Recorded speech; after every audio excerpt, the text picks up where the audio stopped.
الحادثة صارت في 9 أبريل 1938.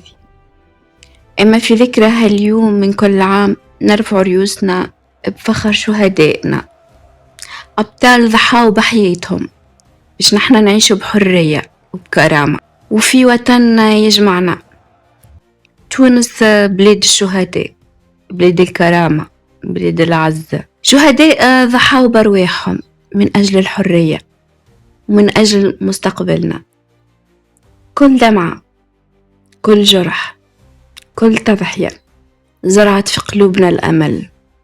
ثوار تونس أبطال ما نجموش ننسيوهم، نتذكروهم بالزهور، بالرحمة اللي لحقوها لهم كل عام، بالأطفال اللي لوحوا بالعالم الفوق بكل فخر، وبالناس اللي تحيي ذكراهم كل مرة.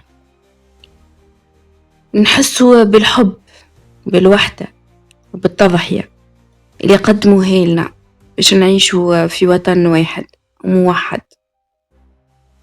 تونس بلادنا اللي نعتزوا بها ونفتخروا بها، واللي مستعدين نفديوها برواحنا. تحية لشهدائنا، تونس تذكرهم كل عام، أبطالنا عايشين في قلوبنا وبذكراهم نحيي ونفتخر. تحية تونس.